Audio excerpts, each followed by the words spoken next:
made caramel pudding. 300 ml milk, vanilla extract, 2 egg, sugar அரை cup வந்து இதுக்கு சீனிக்கு பாலுக்கு போட. இது வந்து கேரமல் பண்ண. இப்போ பார்த்துலாமா, முதல்ல மில்க் வந்து கொதிக்கணும். இப்போ ஸ்டவ் ஆன் பண்ணிவிட்டு பாயில் பண்ணிக்கலாம் மில்கை.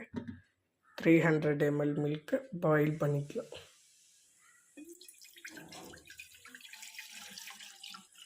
நல்ல கட்டியான பால் எடுத்துக்கணும், தண்ணியை ஆட் பண்ணவே கூடாது.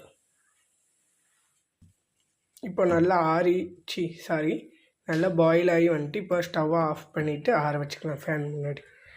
நல்லா ரூம் டெம்பரேச்சருக்கு வந்த பிறகு எக்கு, வெனிலா எக்ஸ்ட்ராக்ட் அதெல்லாம் ஆட் பண்ணி வச்சுக்கலாம்.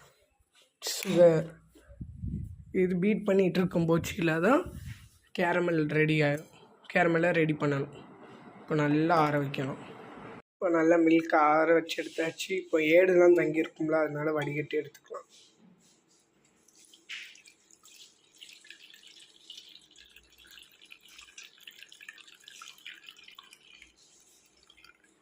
வடிகட்டி எடுத்தாச்சு.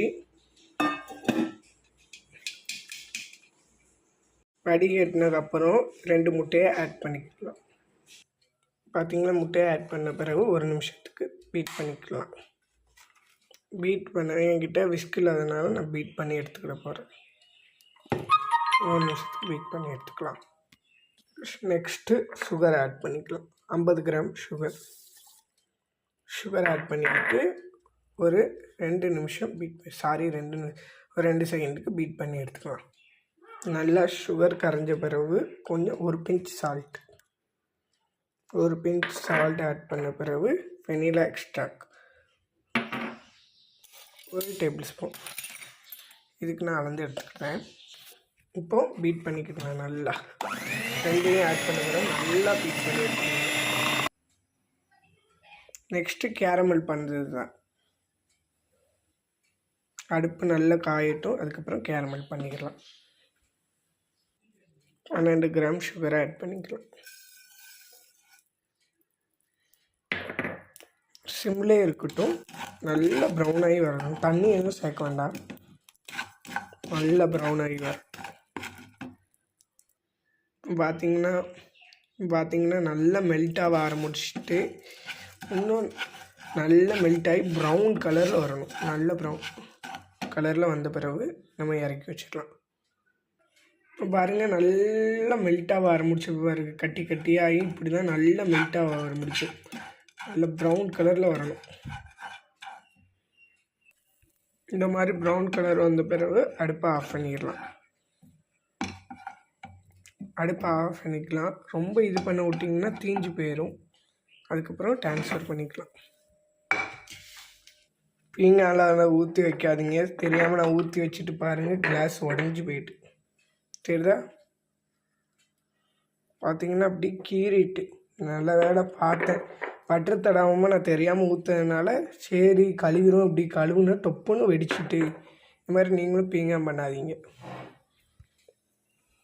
இன்னும் நான் நெக்ஸ்ட்டு கேரமல் பண்ணிகிட்ருக்கேன். இன்னொன்று இது சில்வர் பாத்திரத்தில் பண்ணேன். கேரமல் பண்ணிவிட்டு பட்டர் தடவணும் மெயினாக அந்த இதில். பட்டர் போட்டுட்டேன். நல்லா ஸ்ப்ரெட் பண்ணி விட்டுக்கலாம். பேன் ஃபுல்லாக ப்ரெஸ் பண்ணி விடணும்.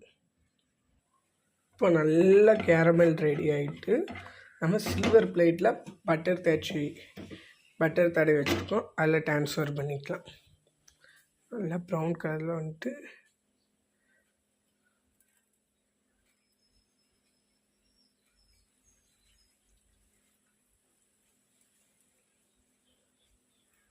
நல்லா ஊற்றி இப்படி வச்சுக்கலாம். நல்லா செட் ஆகும். அப்புறம் இட்லி குண்டா வச்சு ஸ்டவ் ஆன் பண்ணிக்கலாம்.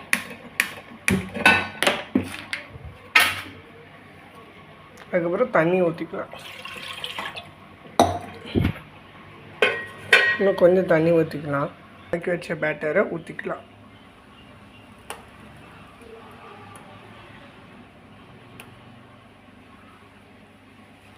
கடக்குண்டுக்குன்னு சவுண்டு கேட்க என்ன ஆக போதோ பார்ப்போம். இப்போ இதுக்குள்ளே வச்சு மூடி வச்சுக்கலாம். ஒரு 1/4 மணி நேரம் சிம்மில் வச்சுக்கலாம். அதான் ஃப்ரெண்ட்ஸ் ரெடி ஆகிட்டு இப்போ கூல் டவுன் பண்ணிவிட்டு பிளேட்டுக்கு சர்வ் பண்ணலாம் கொஞ்ச நேரம் கழிச்சு. கூல் டவுன் பண்ண வச்சுருக்கேன். இதில் தண்ணியில் போட்டு இப்படி கூல் டவுன் பண்ணுங்கள். அப்போ தான் நமக்கு கேரமல் வரும் அப்படி செட்டோட.